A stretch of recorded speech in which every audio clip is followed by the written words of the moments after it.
The woman stood at the edge of her pool, staring down at the three teenagers frozen in the water. Her voice cut through the summer air like ice. "You wanted to swim? Fine. Let me show you what happens when you take what isn't yours." She pulled out her phone and the kids' faces went pale. But what she did next wasn't what anyone expected. Not the kids, not their parents, not the whole town that would soon be watching. This wasn't about revenge. This was about something far more dangerous: the truth. Margaret Chen had heard the laughter 3 times before she saw them. It was 2:47 p.m. on a Wednesday in July, and the Phoenix sun was beating down on her backyard like a punishment. She'd been in her home office, reviewing architectural plans for the community center renovation, when the splashing sounds filtered through her open window. Again. She closed her laptop slowly, the way you close a book when you know the ending is going to hurt. The first time it happened, 2 weeks ago, she'd called the police. They'd arrived 40 minutes later to an empty backyard and wet footprints leading through the hole in her fence. "Kids being kids," the younger officer had said, shrugging. "Maybe get a better lock." The second time, 5 days ago, she'd confronted them directly. 3 teenagers who'd scrambled over her fence at dusk. The tall one, all elbows and arrogance, had laughed in her face. "It's just water, lady. You've got a whole pool. What's the big deal?" She'd tried to explain. About liability. About respect. About the fact that her late husband had built this pool with his own hands 3 summers before the cancer took him, and every tile, every curve of it was sacred. They'd rolled their eyes and left, but they'd come back. Margaret walked through her kitchen, past the photos on the wall. Her and David on their wedding day. David teaching their daughter to swim in that very pool. David's smile bright enough to light up the whole desert. She grabbed her phone and stepped out onto the patio. 3 kids were in her pool, not the same 3 from before. These were younger, maybe 14, 15. 2 boys and a girl. Their clothes piled on her deck chairs, their backpacks dumped beside her carefully maintained flower beds. They were having the time of their lives, doing cannonballs and screaming with laughter. They didn't see her at first. Margaret stood there watching. The girl had braces. One of the boys had a scar on his shoulder. They were children, really. Somebody's children. That's when she noticed the beer cans. 4 of them. Crushed and tossed beside her rose bushes. Something in her chest went tight and cold. "Get out of my pool," she said. Her voice wasn't loud, but it cut through their laughter like a blade. 3 heads whipped toward her. The girl's smile died. One of the boys, the one with the scar, actually had the decency to look ashamed. But the third one, the shortest with sun-bleached hair and a cocky grin, just treaded water and stared at her. "We're just cooling off, lady," he said. "Relax. Get out of my pool or what?" The blonde kid swam closer to the edge, his grin widening. "You gonna call the cops?" "They don't care. This is a free country." Margaret felt something shift inside her. A gear clicking into place, she pulled out her phone. "What are you doing?" the girl asked, her voice suddenly nervous. "Yeah, what, you gonna film us?" The blonde kid laughed. "Go ahead, post it." "Nobody cares." Margaret opened her camera app and started recording. On Wednesday, July 17th at 2:49 p.m., I am documenting 3 minors trespassing on my property, consuming alcohol, and refusing to leave my pool, she said calmly into the camera. Then she turned it toward them. "For the record, I have asked them to leave. They have refused." The blonde kid's grin faltered slightly. "You can't film us without permission." "Actually, on my private property, I can." Margaret kept the camera steady. "Now I'm going to give you one more chance. Get out of the pool, take your things, and leave. Or I'm calling your parents, the police, and posting this video to every neighborhood group in Phoenix." The girl was already climbing out, reaching for her towel. The kid with the scar followed, but the blonde one stayed in the water, his jaw set. "You're bluffing! Tyler, come on!" the girl hissed. "Let's just go." "No." Tyler crossed his arms, water dripping from his elbows. "She's not the boss of me. This is just water. She's acting like we murdered someone." Margaret lowered her phone slightly. "What's your last name, Tyler?" His face went carefully blank. "None of your business." "Tyler Russo," the girl said quickly, grabbing her backpack. "Please, Tyler, let's just go." My mom's going to kill me if— Shut up, Emma! Tyler snapped. Margaret felt a strange calm settle over her. Tyler Russo, okay. She typed something into her phone. Got it. Now here's what's going to happen. You three are going to get out of my pool. I'm going to review the security footage from my cameras. She gestured to the discreet camera mounted on her house. And I'm going to send everything to your parents. And then we're going to have a conversation about choices and consequences. You can't do that, Tyler said. But his voice had lost its edge. I already did. I've got your faces, your names, and video evidence of trespassing and underage drinking. Margaret's voice was steel wrapped in velvet. But here's the thing, Tyler. I'm not interested in ruining your life. I'm interested in teaching you something your parents apparently haven't. And what's that? Tyler's voice was barely above a whisper now. That every choice has a consequence. And sometimes the consequence is facing someone who refuses to be walked on anymore. The three kids stood there, dripping, silent. Now get out of my pool, Margaret said softly, before I change my mind about being merciful. They scrambled out, grabbed their things, and ran. Margaret stood alone in her backyard. Her phone still in her hand, her heart hammering, she looked at the video, at their faces, at Tyler's arrogance melting into fear, and then she saw something in the footage that made her blood run cold. In the background, barely visible, was the shallow end of the pool, and floating there, small and white and damning, was a prescription bottle. Margaret zoomed in, her hands shaking. The name on the bottle was clear: Tyler Russo, oxycodone. Margaret didn't sleep that night. She sat at her kitchen table, her laptop open, the security footage playing on a loop. The prescription bottle floated in the shallow end for exactly 4 minutes and 37 seconds before Tyler had noticed it, panicked, and fished it out, shoving it into his pocket while his friends weren't looking, but the camera had caught everything. At 6 a.m., Margaret made a decision. She called the non-emergency police line. Officer Jennifer Vasquez arrived at 7:30 a.m., a woman in her 40s with tired eyes and a notepad. She sat in Margaret's living room watching the footage 3 times. You did the right thing calling, Officer Vasquez said finally. This is more than trespassing. If that's oxycodone and he doesn't have a legitimate prescription or he's distributing it— He's 15 years old, Margaret interrupted. Maybe 16, which makes it worse. Vasquez closed her notepad. Mrs. Chen, I need to be honest with you. This is going to get complicated. The Russo family. They're well known in this area. Tyler's father, Marcus Russo, is a city councilman. They have resources, lawyers. Margaret felt her jaw tighten. So you're saying nothing will happen? I'm saying it's going to be difficult. Vasquez met her eyes. But if you're willing to press charges for trespassing, and if we can connect those pills to anything illegal, we can build a case. It'll take time. I have time. You'll also have problems. The Russos don't take kindly to being challenged. Margaret thought of David, his gentle hands building the pool tile by tile. His voice, stand up for what's right, Maggie. Even when it's hard. Especially when it's hard. Let them come, she said. By noon, Margaret's phone was ringing. Mrs. Chen, this is Marcus Russo. The voice was smooth, practiced. The voice of a man used to getting what he wants. I understand there was an incident yesterday involving my son and your property. That's correct. Tyler told me what happened. Look, I'll be straight with you. The kid made a mistake. He's sorry. He's grounded for a month. I'd like to come by, maybe talk this through, perhaps compensate you for any damage or inconvenience. Your son and his friends broke into my pool multiple times, consumed alcohol on my property, and refused to leave when asked, Margaret said calmly. This isn't about money, Mr. Russo. There was a pause. When Marcus spoke again, his voice had hardened. I'm trying to be reasonable here, Mrs. Chen. Tyler's a good kid. He's got a bright future. College applications coming up. I'm sure we can work something out that doesn't involve official records. I've already spoken to the police. The silence that followed was arctic. That was a mistake, Marcus said softly. A big one. Mrs. Chen, I don't think you understand who you're dealing with.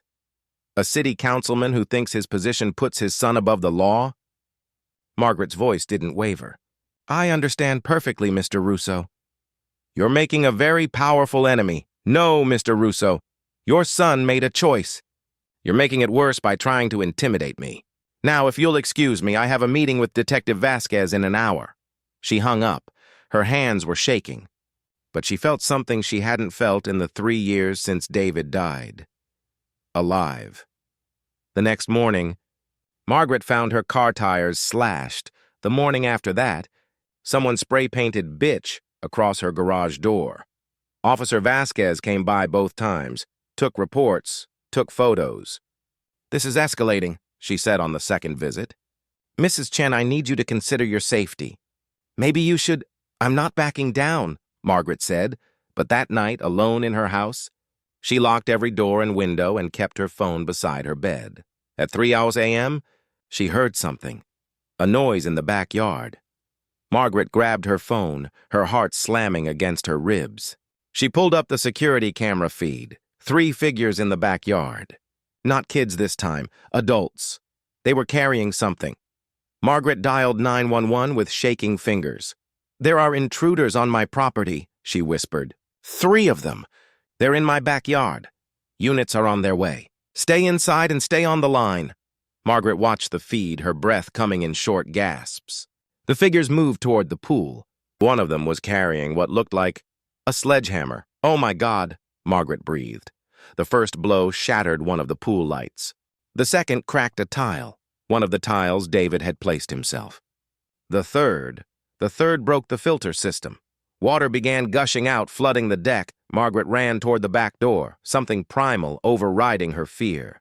"Stop!" she screamed, throwing the door open. The 3 figures froze.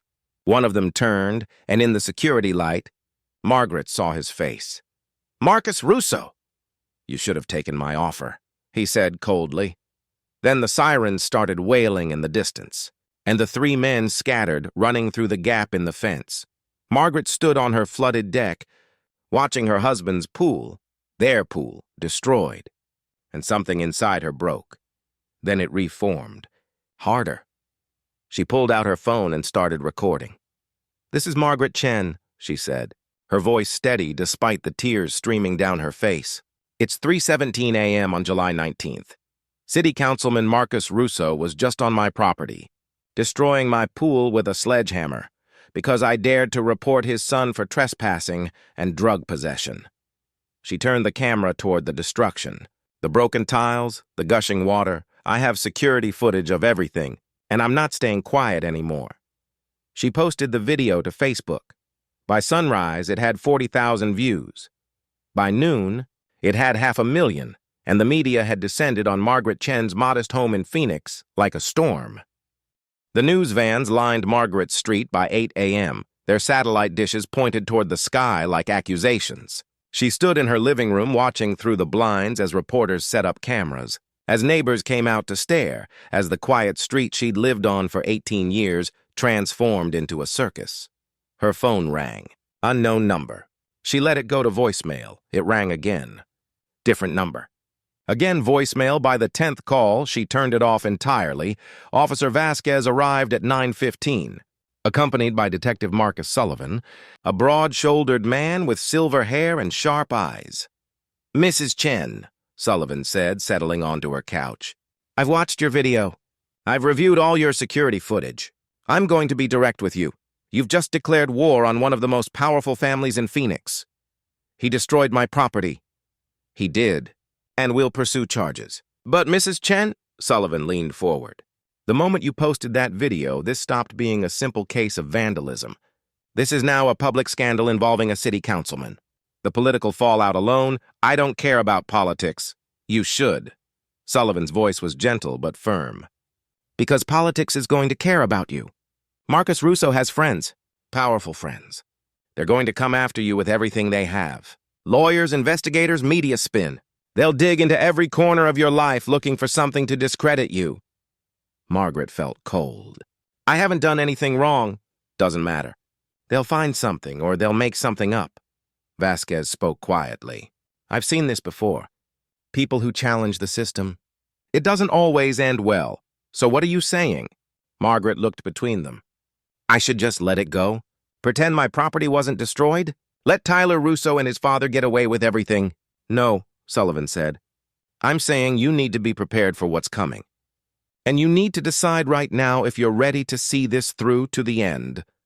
Margaret thought of David, of the pool he'd built with his own hands, now destroyed, of the promise she'd made at his funeral, to never let people push her around, to stand up for what's right, to be brave. I'm ready, she said. The press conference happened at noon. Margaret hadn't planned it. The reporters had gathered on her front lawn, shouting questions, and finally she'd opened her door and walked out. Someone thrust a microphone in her face. Mrs. Chen, what do you want people to know? Margaret looked directly at the camera. I want people to know that this isn't about revenge. This is about accountability. Her voice was steady, clear. Tyler Russo trespassed on my property multiple times. He brought drugs and alcohol into my backyard. When I reported it, his father, a city councilman, came to my home at 3 a.m. and destroyed my property with a sledgehammer. Do you have proof? Another reporter shouted. I have security footage of everything. The police have it. And I'm willing to testify in court. What do you say to people who think you're just trying to ruin a teenage boy's life? Margaret's jaw tightened. I'm not trying to ruin anyone's life. I'm trying to teach a lesson that apparently no one else has taught Tyler Russo. Actions have consequences. Rich or poor, powerful or not, when you break the law, you face justice. Marcus Russo has released a statement saying you're lying, that you doctored the footage, that this is a politically motivated attack. Then let him prove it in court, Margaret said. I welcome the investigation. I have nothing to hide. She walked back into her house and closed the door, her legs shaking so badly she had to sit down. The backlash came fast. By evening, someone had found her late husband's obituary and posted it online with cruel commentary. Bitter widow attacks innocent family. Her address was shared on multiple forums. Her employer received hundreds of emails demanding she be fired, but something else happened too. The video kept spreading.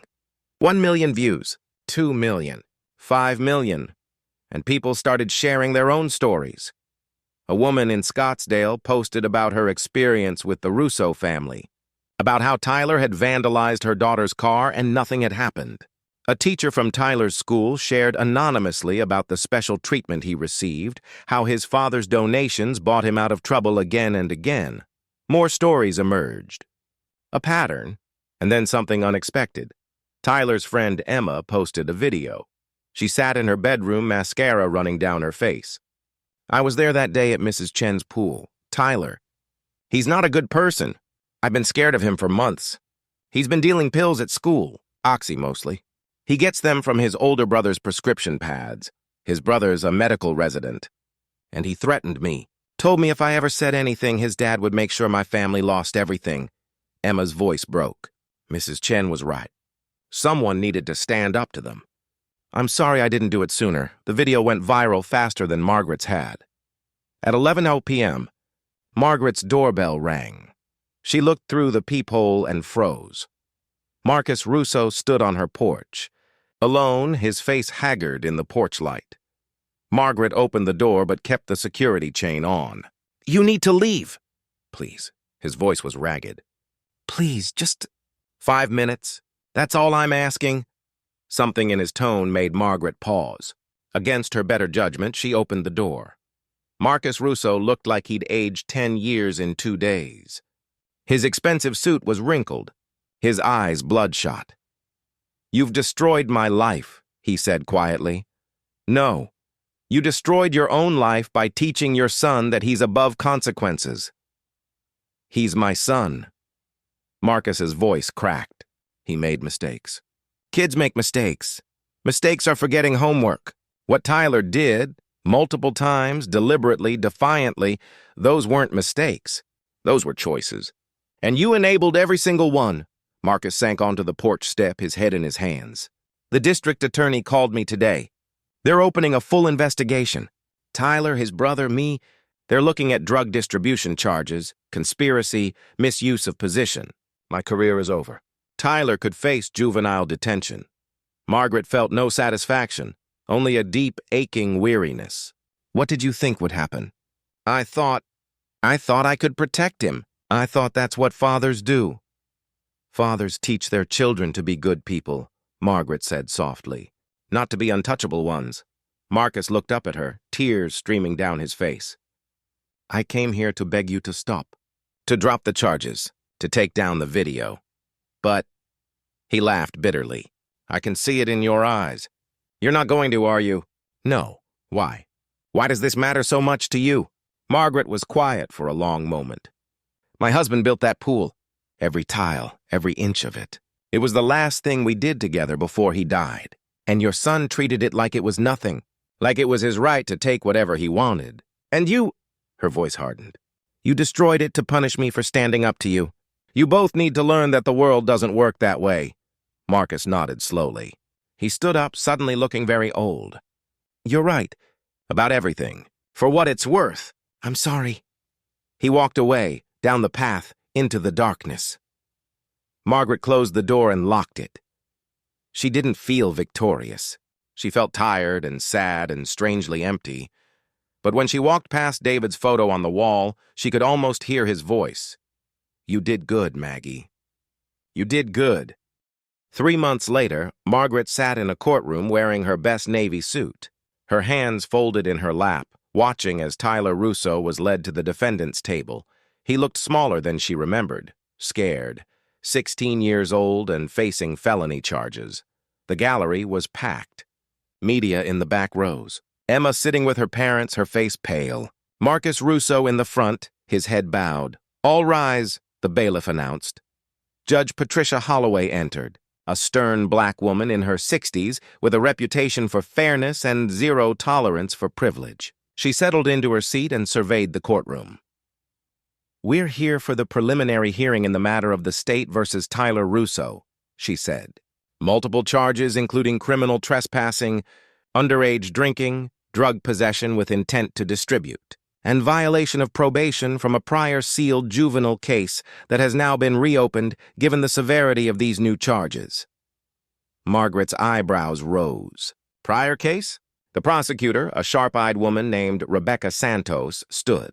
Your Honor, the state has substantial evidence including security footage, witness testimony, and physical evidence recovered from the defendant's home during a warranted search.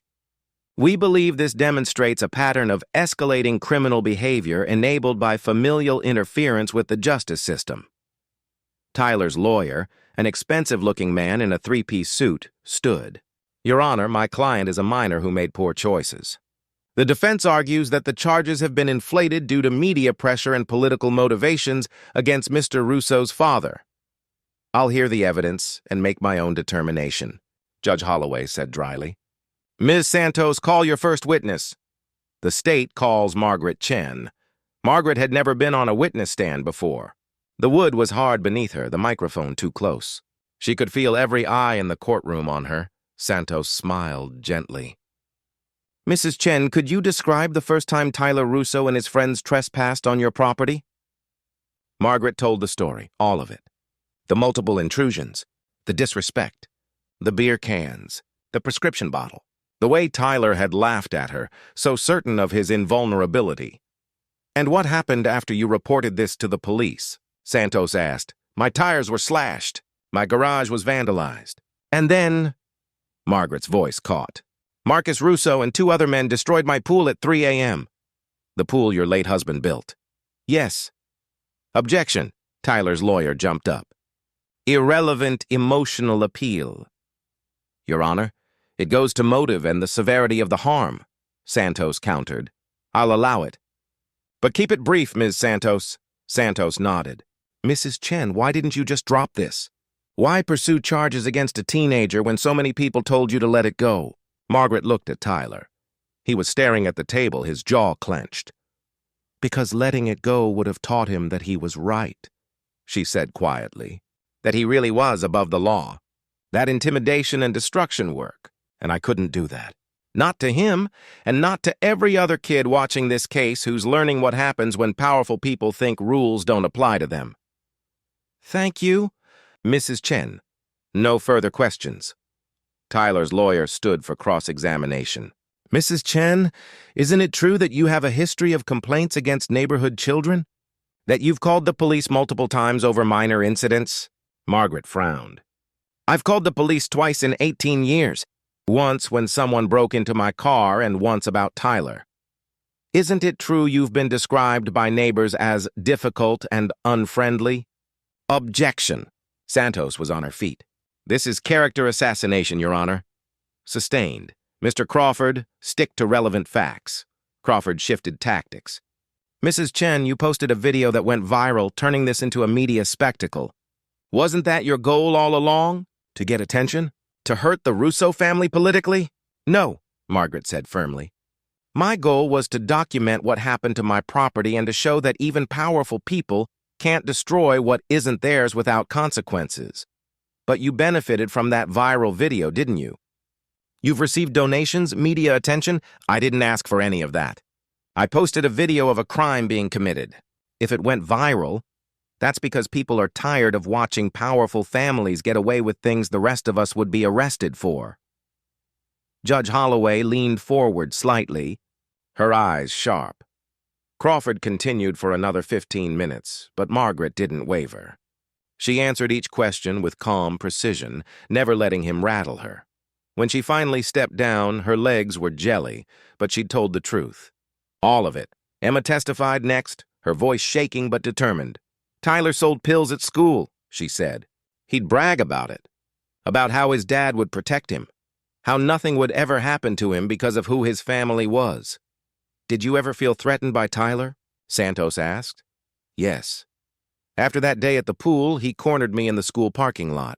He said if I ever said anything about what happened, his dad would make sure my parents lost their business. My dad owns a small restaurant. Tyler said one call to the health department and we'd be shut down. Tears streamed down Emma's face. I was terrified. Tyler's lawyer tried to discredit her, suggesting she was lying for attention, but Emma didn't budge. I'm telling the truth, she said. I'm done being scared of him. The defense called Marcus Russo. He looked broken on the stand, nothing like the arrogant man who'd threatened Margaret. He admitted to destroying the pool. He admitted to trying to intimidate Margaret. He admitted to pulling strings to make Tyler's previous charges disappear. I thought I was protecting my son, Marcus said, his voice hollow. I thought that's what love looked like, making his problems go away. And now? Santos asked on cross-examination. Marcus looked at Tyler, his face crumbling.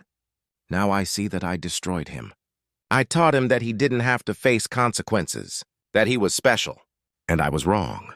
God help me, I was so wrong. Tyler's face was pale, his hands clenched into fists. Judge Holloway took a recess to review the evidence. When she returned 2 hours later, the courtroom was silent. I've reviewed all the evidence presented, she said. The security footage, the witness testimony, the physical evidence. I've also reviewed Tyler Russo's sealed juvenile file, which includes 2 previous incidents of vandalism and 1 of assault, all of which were dismissed after intervention by his father. She looked directly at Tyler. Mr. Russo, please stand. Tyler stood, his lawyer beside him. This court finds sufficient evidence to proceed to trial on all charges, Judge Holloway said. However, given your age and the circumstances, I'm willing to consider an alternative. Tyler's lawyer perked up. Your Honor, Tyler Russo, you are going to have a choice. You can proceed to trial, where if convicted on all counts, you face up to 3 years in juvenile detention. Or, she paused, you can accept a plea deal. You will plead guilty to criminal trespassing and drug possession. You will serve 6 months in juvenile detention, followed by 2 years of intensive probation, including mandatory community service, drug counseling, and regular check-ins with a probation officer. You will also issue a formal public apology to Mrs. Chen. Tyler's face went white. But here's the condition, Judge Holloway continued. If you accept this deal, your father must also plead guilty to vandalism, abuse of power, and witness intimidation. He will serve 6 months in county jail and resign from his position as city councilman. The courtroom erupted. Marcus stood slowly. Your Honor, I'll take any punishment you give me. My son doesn't deserve... Your son deserves to learn that actions have consequences, Judge Holloway cut him off. And so do you. You're both responsible for this situation. You'll both face justice, She turned to Tyler. You have 48 hours to decide. Court is adjourned. Margaret walked out of the courtroom into a wall of camera flashes and shouted questions. Detective Sullivan appeared at her elbow, guiding her through the crowd to his car. That was extraordinary, he said once they were safely inside. Holloway doesn't usually offer deals like that. Will they take it? Margaret asked. I don't know. Pride is a powerful thing. Margaret looked out the window at the courthouse, at the circus of media and spectators. I just want this to be over. It's almost done, Sullivan assured her. One way or another, but Margaret had a strange feeling in her chest. A sense that something was about to shift, that the story wasn't finished yet. She was right. The call came at 6:00 a.m., 47 hours after Judge Holloway's offer. Mrs. Chen, this is Rebecca Santos. They accepted the deal. Margaret sat up in bed, her heart suddenly racing. Both of them? Both of them. Tyler and Marcus Russo will plead guilty this afternoon, but... Santos paused. Tyler has requested to speak with you before the hearing. In person, he's asking if you'll meet him. Why? He says he wants to apologize. Properly. His lawyer thinks it might help at sentencing, but Tyler says he needs to do it regardless. It's your choice, Mrs. Chen. You don't have to. Margaret thought for a long moment. Tell him yes, but at my house, and with his lawyer and a police officer present. Done. 2 p.m.? 2 p.m. Margaret spent the morning cleaning. She didn't know why. Maybe because she wanted Tyler Russo to see her home the way it really was. Not the fortress he'd tried to breach, but a place where a woman had loved and lost and was trying to survive. She repaired what she could of the pool. The tiles were still broken in places, but she'd managed to patch the filter and refill it. It wasn't the same. It would never be the same. But it held water, and in the sunlight, it almost looked beautiful again. At 1:55 p.m., a black sedan pulled up. Tyler Russo got out, followed by his lawyer and Officer Vasquez. Margaret met them at the door. Tyler looked different, thinner. His eyes were red-rimmed like he hadn't slept in weeks. He was wearing khakis and a button-down shirt. Dressed like he was going to church. Mrs. Chen, his lawyer began, my client would like... Let him speak for himself, Margaret said quietly. The lawyer looked at Tyler and nodded. Tyler met Margaret's eyes, and she saw something in them she hadn't seen before. Shame. I'm sorry, he said, his voice cracking. For everything. For breaking into your pool. For disrespecting you. For treating your property like it was nothing, when it was everything to you. Margaret said nothing. Just watched him. I was a complete asshole, Tyler continued, the words tumbling out now. I thought I was special. I thought because my dad was powerful and because I'd never faced real consequences before, I could do whatever I wanted. And when you stood up to me, I hated you for it. I hated that you wouldn't just let it go like everyone else did. He wiped his eyes roughly. My dad came to my cell last week. He told me he was taking the deal. He said... Tyler's voice broke completely. He said that he'd failed me. That the best thing he could do now was show me what real accountability looks like. He's going to jail because of me. Because he protected me when he should have taught me. No, Margaret said softly. He's going to jail because he destroyed my property and abused his power. Those were his choices. But I'm the reason he made them. You're the reason he had the opportunity to make them, Margaret corrected. But Tyler, he had a choice. Every step of the way, he had a choice. He could have held you accountable the first time you got in trouble. He could have taught you that actions have consequences. He chose differently. That's on him. Tyler nodded, tears streaming down his face. I'm going to jail for 6 months. Yes, I'm scared. You should be. Margaret's voice wasn't cruel, just honest. But you'll survive it. And maybe, if you actually learn something from this, you'll come out better than you went in. Why did you do this? Tyler asked suddenly. Why didn't you just let it go? It would have been easier. Margaret thought of David, of all the times he'd stood up for what was right, even when it was hard, even when it cost him, because someone needed to teach you that the world doesn't revolve around you, she said. That being powerful or rich or connected doesn't put you above basic human decency. And because, she paused, because I have a daughter. She's in college now, And I want her to grow up in a world where people like you learn these lessons before you hurt someone who can't fight back." Tyler was quiet for a long moment. Then he said, "Can I see it? The pool?" Margaret hesitated, then nodded. She led him around to the backyard. The pool sparkled in the afternoon sun, the broken tiles visible but somehow beautiful in their imperfection. The flower beds were blooming. The deck chairs were arranged just so. Tyler stared at it for a long time.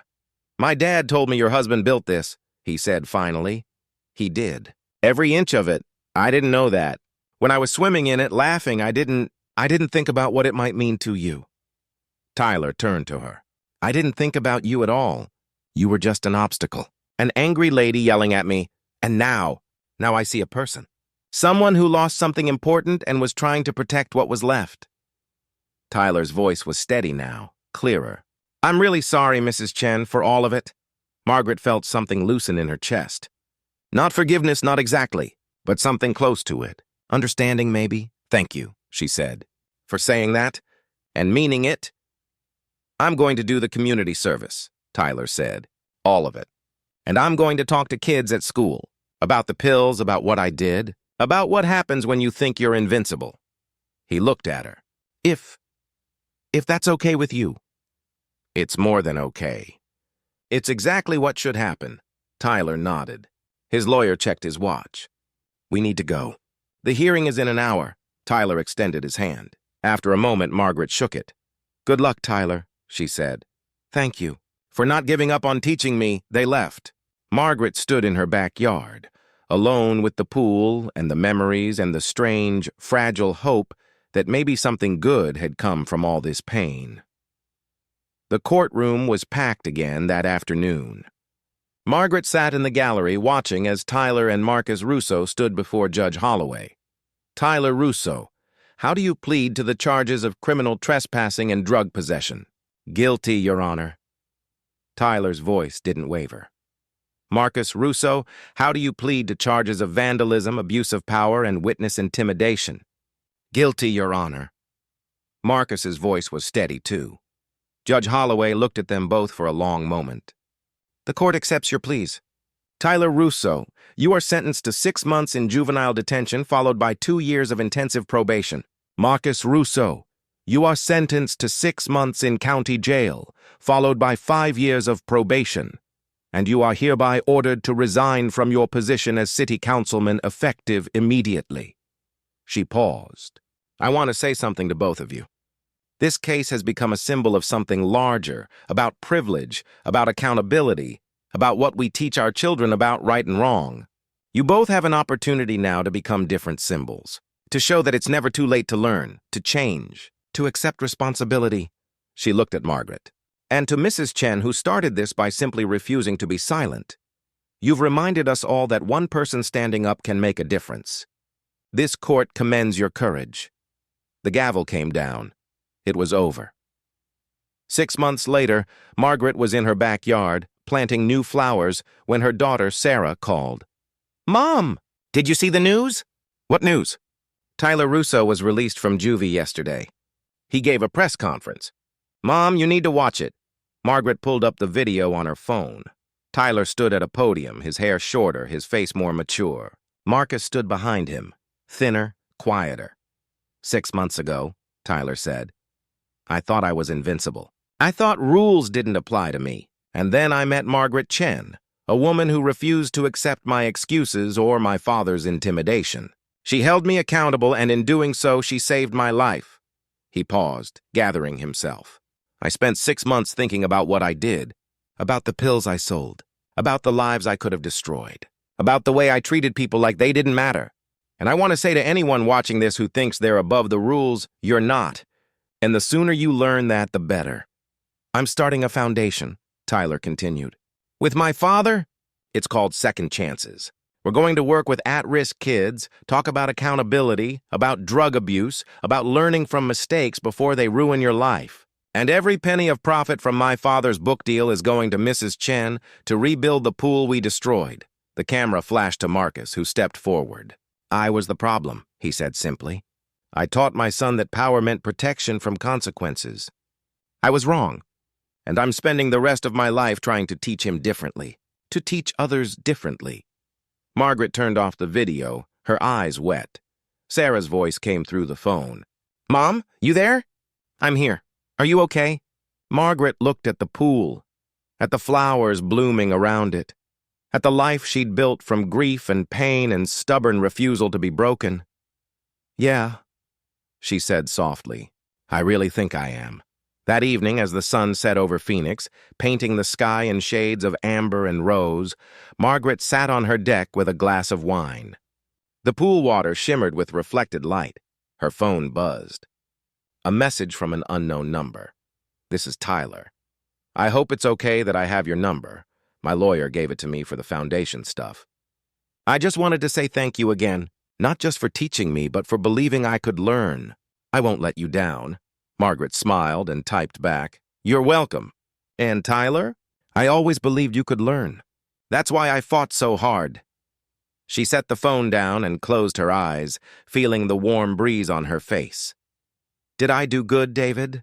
She whispered to the air, to the memories, to the ghost of the man who'd built this pool with his own hands. In the distance, a bird sang. The pool water lapped gently against the tiles. The new tiles, the patched ones, the broken ones she'd chosen.